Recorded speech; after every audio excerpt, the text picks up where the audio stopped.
You may have seen the viral video.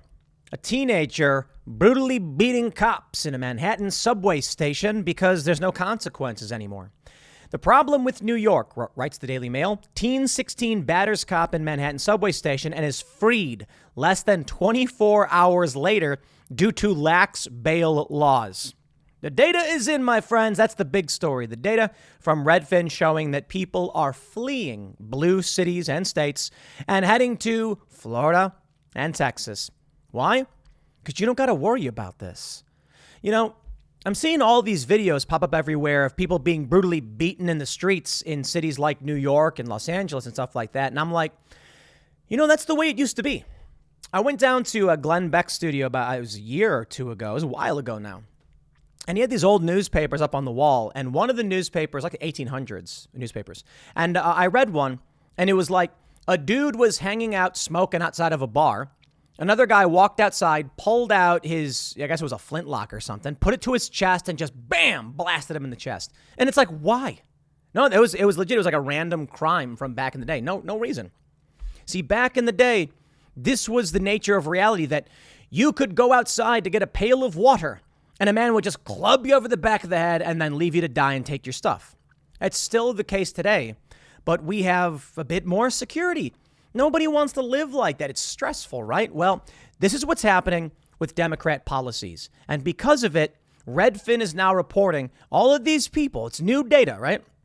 The top 7 U.S. cities homebuyers are seeking to leave. Now, the article from CNBC isn't political, but it is if you know what to look for. SF, LA, New York, DC, Seattle, Boston, Detroit. Everybody's like, yo, I'm out. Now, there's some nuance here for sure. We'll get into the context. But the Democrats are trying to claim they're tough on crime. Axios reports Democrats embrace law enforcement to hit GOP on crime. Yo, you have to be insane, dissociative, schizo. Look, the Democrats have an identity crisis. They're out of their minds completely. So let me tell you about bail reform real quick. And then we'll talk about, I don't know, why people are fleeing these cities. Why perhaps the police shortage. I got a whole bunch of articles on the police shortage. I wonder why that's happening. Bail reform. What is it supposed to be? It's supposed to be that there has to be evidence, probable cause, to keep you in jail or to require a cash bail. The cash is so you don't flee. What it's turning into, and it's supposed to be like, so what it's turning into is just let everybody go. Yo, there's a video of this kid fighting with cops. That's probable cause to keep them, or at least have cash bail. Cashless bail is like, okay, here's a first-time offender. It's a nonviolent crime, or there's no evidence violence was committed. You're free to go, no cash. We can't hold you without due process. In this instance, the kid should be brought in front of the judge. The cop should be like, Your Honor, here's a video of him fighting cops. And the judge can be like, all right, $500 for bail. Instead, they're just like, adios. Or, I mean, maybe you don't even have, I don't know if this is cashless bail. It's the new lax bail reform. But I'm saying, like, dude, outright, this kid on video fighting police. Yeah, why are they letting these people out? You can hold them for a couple days and give them a general hearing or whatever, but no, they let them go. They don't let them go. Democrats are trying to claim they're tough on crime. It's laughable. But let's talk about what's happening, because there's some political stuff involved. Now, you may be laughing, saying, look at all these people. They're leaving these cities. Yo, this could be good news. It could be bad news. We don't know. You get a bunch of Democrats this year, a midterm year, moving into red cities. They could turn your red state purple or blue. Look how narrow the election was in Florida with Gillum and DeSantis. And you may be laughing, being like, haha, everybody's leaving. Yo, if they go to Florida and they vote blue, y'all gonna lose. But, at the same time, I would imagine the people who are fleeing these cities aren't Democrats. They're maybe moderates or slightly more conservative urban folk. So they're basically liberals, but, more conservative leaning. And they're probably saying, I don't want to live here. So these people may actually be turning red states redder. Texas and Florida may be becoming red because of this. I don't know for sure. I'm saying keep that in mind. Take a look at the data, because it is clear. They say from coast to coast, prospective home buyers are on the hunt for affordability, even if it means leaving their city to find it. A record number of potential U.S. home buyers are seeking to relocate, according to a report published last week by Redfin. The report ranked the cities Redfin users appeared most likely to leave. San Francisco, number one. Oh, you'll love to see it. The number one city nobody wants to live in is the number one city with poop on the streets. Okay. My friends, please do not bring your street pooping to these other places. L.A., number 2, New York 3, D.C. 4, 5, Seattle 6, Boston 7, Detroit. You know, we're about an hour outside of D.C. I would never want to be anywhere near that swamp. Being an hour away, already too close for comfort. But there are swamp monsters that we sometimes want to interview, so this seems to make the most sense. But we're in the Blue Ridge Mountains. Beautiful. The only problem is that the D.C. lawyers, they buy property out here. It's an hour away, and it's beautiful. And they don't have to live in the squalor that they produce. They say Denver, Chicago, Minneapolis round out the list's top 10. Collectively, they represent some of the country's most populous cities. Minneapolis, I wonder why people are trying to flee from there. Could it be, I don't know, there was like an occupied city center? The George Floyd Summer of Love? Who would want to live in these places, man? Chicago, absolutely not surprised. But where do people want to go? Now, this is where a little bit of the nuance comes in. Miami, unsurprising. Not only is Miami beautiful, it is better governance. You recently had a district in the Miami area turn Republican, and you've got Ron DeSantis. Yo, Miami, you're like, what are you like, 40 minutes from Key Largo? You can drive down to the Keys, man. Beautiful. Funny little animals, coconuts for days, fresh fish. The ceviche in Miami, it's amazing. So that I can get. Tampa, also, absolutely understand this. Maybe Tampa's a little bit better. It's on the other side of the peninsula and, less likely to be hit by storm surges and things like that. But either way, we're looking at Florida. Now, Phoenix, I find interesting. Phoenix is interesting because of the border crisis. Little nuance there. But perhaps people are thinking, if we're in California, easiest place to jump to is Phoenix. You hop right over. Now, that could turn Phoenix blue because this may be people who don't want to go to Florida and want to go nearby. Now, here's where it gets really interesting. Sacramento is actually on the list. Why would you move from one of these cities to Sacramento? Are you nuts? Perhaps, again, proximity. People don't want to live in San Francisco because of the poop in the streets, so they go to Sacramento. Not too far of a move. Vegas is interesting, too. Vegas, because it's like a tourist city. Cape Coral, Florida, unsurprising. San Diego, actually also unsurprising because San Diego is a little bit conservative, more so than people think. But again, maybe that's proximity. Northport, Florida, unsurprising that Florida dominates with like the majority of the list. Then you've got 9 and 10, San Antonio and Dallas, Florida and Texas. Unsurprising. And for my friends over in Phoenix, you may be getting a Governor Kari Lake really soon. And so maybe it's a wager worth making. I got to say, I'm a big fan of Kari Lake. I think she's fantastic. What I absolutely love in a politician is that I hate most of them. So if any of them are willing to come and sit down for 2.5 hours and just talk and say things and take any question at random, yo, respect. Thomas Massey, Marjorie Taylor Greene, they've come on the show and you could throw whatever question you want at them. We had Troy Nails on the show. I got mad respect for this guy because I asked him about, I think it was the NFA, repealing it. And he just immediately went, no. And I was like, wow, really? I'd figure somebody who's Freedom Caucus would be like, of course we're going to do that. But look, I respect it. I don't agree with it. But I respect when Kari Lake comes on Timcast IRL and she's like, ask anything. It's like, wow, anything? Marjorie Taylor Greene comes on the show and she's like, sometimes I'm in favor of a national divorce if it prevents civil war. And I'm like, it's crazy to hear a politician say that because it's so politically risky. But now you learn something. It's not risky to actually be of the people. MTG just says what she thinks and people like it. Donald Trump was the same way. Kari Lake, she's like, we're going to have the National Guard go down to the border. We're going to declare an invasion. She just says what she thinks and what she feels, and that's what people they want. It's refreshing. You get these wishy-washy politicians who are like, you ask them about the border, and they'll say, well, the border is a very serious thing. We got a very serious issue at the border now. Now, most people know that the border is something we got to pay attention to. And if we don't protect that border and we don't take it seriously, then, well, people are going to be really concerned about it. And it's like, keep talking and saying nothing. No, but you get someone like Carrie Lake who outright is just like, declare an invasion, send the National Guard down and send these people home. And I'm like, woo, let's hear it, man. Now, the Democrats are trying to convince you they're tough on crime. Is this a joke? Axios, is this attempted humor? Y'all aren't the Babylon Bee. I don't think any sane person is going to believe that Democrats are tough on crime. Axios says, just 2 years after calls to defund the police erupted in the wake of George Floyd's murder, Democrats in states like Ohio, Georgia, and Florida are spotlighting law enforcement to boost their credibility on fighting crime. Laughable. Ha ha ha. The new effort to ward off Republican attacks comes after the defund debate damaged Democrats' reputations on crime, leading to party infighting and internal reflection over how to best message on police reform. Okay, let's play a game. CNN, we need them desperately.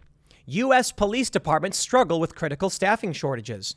Here's 10 on your side wavy Norfolk police to hire retired officers to help with shortage. Wow. We have this 12 WSPD. This one's amazing. Hiring officers from other departments to combat shortages. This is Winston-Salem, North Carolina. Then we've got this Politico. Suburban Democrats flee from defund the police. And there it is, my friends. The Democrats are insane. The Republicans are pathetic and ineffective, but the Democrats are insane. You know, I lived in New York City once. Lived there for about 5 years. And I'll tell you why I left. You know, I was sitting up in my apartment over off of Myrtle and Nostrand in, I think it's like the Bed-Stuy neighborhood in Brooklyn, when a helicopter flew really low over my building. Really low. I mean, it felt like 50 feet or 20 feet. I don't even know. It was just like, whoa, what the? I'm like sitting in my room playing video. I'm like eating a burrito in my boxers. I look out the window. I got a text message and it said, are you near the shooting? And I was like, huh? It's crazy. I had ordered a burrito and it arrived to my house like 10 minutes before a black nationalist executed 2 cops. I didn't even realize until I look outside and see cops everywhere. And I was like, man, things are getting crazy. So I moved to Florida for about a year. And then ultimately it was like, nah, you know, Florida, I moved down there for work stuff. When work was ending, I didn't have anything left in Florida, so I said, maybe I'll go back to New York. But then I was like, I don't want to live in New York at all, especially considering the shooting stuff. So I was like, maybe I'll move to the Jersey side, be out of the city, but close enough to do work in the city. I said, okay, that makes sense. And so I moved to Union City, New Jersey. And then one day, got a news report. A bomb was planted in Manhattan off 25th Street. Someone planted a bomb. And so I was like, wow, man, it went off. I went down there and filmed and interviewed people, and it was crazy. People got hurt. And then I found out that in Jersey City, bombs had also been planted. And I was like, okay, I'm going to get away from the metro area because we've got rioting, we got protests, we got threats. It's escalating, man. And this was 2015, 2016. This is 2016 when I was like, I got to get out of here. I moved down to Bayonne, South Jersey. And eventually I was just like, it's no different. Being in this place, we're too close to all of the chaos. These cities felt like really dangerous places to be. Then I moved down to the Philly suburbs. And I thought it was going to be fine there because it's South Jersey, it's on the other side of the river. And when the riots happened in the Summer of Love, they crossed the bridge. Far left extremists crossed the bridge over into the Jersey side. And I could hear the helicopters and the sirens from my house. And I'm like, what is going on? This is crazy. I was like, we got to just get out of here. We got to get out of here. And that's when the lockdowns were getting worse. And when the lockdown started, we'd already looking for a way to get away from these cities because of all the stuff that's been happening. So a lot of people told me to go to Texas. A lot of people told me to go to Florida. And I was just like, nah, West Virginia. Now, I made the mistake of going to Western Maryland first because there was good property. That was going to work out really well for expanding the business. And that's what we were trying to do. So now we're going to, we have the new headquarters up in West Virginia. West Virginia, things are going great. You know, they say there's more gun violence in West Virginia, and it's like, I don't know, man. Maybe there's a lot of drugs, a lot of problems, opiates, but I feel the opportunity here. It's the second most Trump supporting state in the country. And it feels like it feels like there's opportunities. These small towns, 40,000 or so people. And I said, these are people who need jobs. Let's come to an area that we can find people who share our values, who aren't going to be screaming defund the police. But more importantly, I'm not a big fan of city police departments. Not at all. You've heard me say, go ahead, defund them, abolish them. What do I care? Sheriff's department. That's what I do like. I've seen some bad sheriffs as well. There's problems. But duly elected law enforcement, I like it. And when it's smaller and community-based and there's less cops, you're more reliant on yourself. It's more individualist. And you know who these cops are, these deputies. In the big cities, you get corrupt cronies appointing their corrupt crony friends who run the departments like the mafia. That's what's happening now.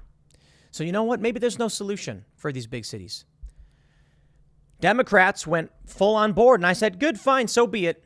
You want to defund the police? Far be it from me to tell you not to do it. And this is what you get.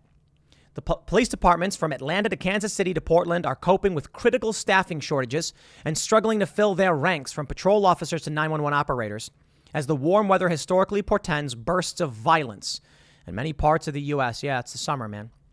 The people who work here are working long hours, extra overtime to cover other shifts, said Kansas City Police Interim Chief Joseph Mabin during a recent tour of the department's 911 call center, which is experiencing longer wait times. But we have to have someone answering the call. We have to have someone dispatching, otherwise we can't get officers to people. It's critical. Kansas City Police Department is down about 100 crucial non-law enforcement positions, including 911 dispatchers. I started this video by showing you, in New York City, cops, they were brutally beaten. I should say they were fighting with a 16-year-old who was punching them and attacking them. Someone published a video the other day of a domestic call. Lady cop and a dude cop detain the guy. He starts resisting. They get him on the ground. He pulls a gun, reaches it straight up, and you see the one cop pull to the left, and the gun right here goes bang. It's crazy. Lady cop ended that guy. It's getting crazy. I mean, I know we have shows like Cops. I know crime exists. But now, you don't got cops to deal with any of it. You know what? These city cops, I think they did it to themselves. And retiring was the right thing to do, in my opinion. I said, if you're a good cop, get out of here, get out of the cities. And that's what's happening. How much you want to bet? A large portion of the people fleeing these cities, they're cops. That's why there's a shortage and an exodus. Nobody wants to live in these cities, and they're collapsing because of it. What's going to happen to these Democrats who live there? I got no idea. It's going to implode. Seriously, think about it. People of merit who want security will not live there. And the people who are less likely to be able to make it out will be trapped there as well. Some of these people are good people, many of them. But then you're going to get those people who blindly vote Democrat to extract resources, and they are going to cannibalize each other figuratively and fiscally. They're going to be calling for higher taxes. It's going to be like Detroit. As people flee, the cost to maintain the infrastructure remains the same, but the tax revenue goes down. And the trains will stop working, and the water will stop working, and New York will become a cesspool. Well, it already is. There was a period where it was really bad in the 80s, and everybody knew, and then it got cleaned up. Now it's going to get bad again. But it's not just New York City. It's also the filth in the streets of San Francisco. The human waste I'm talking about, of course. Human waste, feces just riddling the streets, and a poop department. Eventually, people just say, I don't want to live here. What is the average rent in New York? It's up to like $5,000 now. Who can afford to live there? How much does the poop department of San Francisco pay? Does it pay enough for you to spend $3,000 a month on an apartment? Or are you going to be living in a cubicle with 4 other people? That's insane, right? No, we can't live that way. Well, I'll tell you this. The cost of living is so high in cities, you need roommates. How are you going to have a family if you live in a tiny apartment with a bunch of roommates? You're not. How are you going to afford food for your kids? You won't. That's why they want abortion so much. Now you move out to the countryside, cost of living is way lower. You've got some of your own food growing. This is the crazy thing. We got berries everywhere. Oh, we found a big blackberry bush. Crazy. Massive amounts. The blackberries get strangled out by other plants. We found one area where there's massive, just several blackberry bushes or whatever they're called. I don't know if they're bushes or not. Just eat them. We got chickens out here. The roosters screaming all day and night. It's whatever. Locals out here, there's farms everywhere. We drive a couple miles, and they got tenderloin and fresh farm bacon and farm fresh milk and all that good stuff. We can grow some of our own food. We're more reliant on ourselves. We are less wasteful, more resourceful. Everything is wrong with these cities. Everything. They have become corrupt, broken, and the problem in this country of Democrat voters blindly voting ignorantly on ridiculous policy doesn't work. It's because they live in cities. So you know what? This is a light at the end of the tunnel. As the cities crumble and collapse, here's what happens. West Virginia, something like 86% Trump supporting. When the people from blue areas move here, it may reduce the amount, the percentage of Trump supporters, but they get their vote diluted. You get, a couple million people. I think it was like 1 million people in West Virginia. You get 10,000 Democrats to move in, trying to get away from these cities. They won't impact the vote. Now we gotta stay vigilant and make sure we don't let people vote for things that destroy these places. That's for sure. Don't let them bring that policy here. That's what you got to do. But in the long run, this is the end of cities. In a certain way, I think there's going to be a major exodus to rural areas, which will greatly empower conservatives. That with the birthing trend and the abortion trend, the future will be conservative. They can cry about it all they want, but it's their own making. I'll leave it there. Next segment's coming up at 4 p.m. over at youtube.com/Timcast. Thanks for hanging out, and I'll see you all then.